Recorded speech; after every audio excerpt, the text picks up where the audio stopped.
Bonjour Nicolas, bienvenue à ce salon. Bonjour. Dis-moi, est-ce que tu peux me parler de ton univers?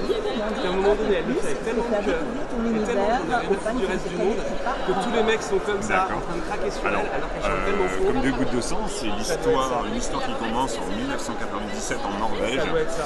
Il y a une jeune fille qui se fait kidnapper et qui miraculeusement arrive à s'échapper des griffes de son ravisseur. Et l'histoire s'arrête là. Noé. On rebondit Arrête. 22 ans plus tard à Paris avec des jeunes qui font de l'urbex dans un vieux manoir abandonné.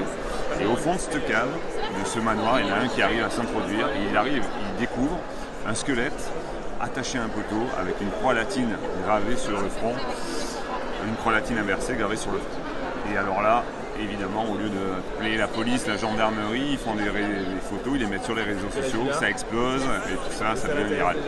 Et 2 jours après cette découverte macabre, il y a la jeune fille qui s'est fait kidnapper au début de l'histoire, qui disparaît dans la région de Montpellier.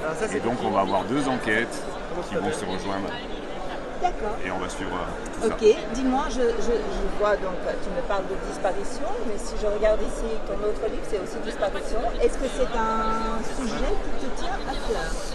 Ouais, j'aime bien parce que les disparitions, ça ouvre plein de questions. Il y a qu'elles soient subies, volontaires, forcément quand quelqu'un disparaît, bon, ça laisse plein de questions derrière et forcément pour un auteur, l'imaginaire fonctionne à 2000 et voilà, ça permet de créer des histoires. Très bien, merci d'avoir répondu à mes questions. En tout cas, je te souhaite Avec un bon plaisir. salon et de belles rencontres avec tes fans. Merci beaucoup.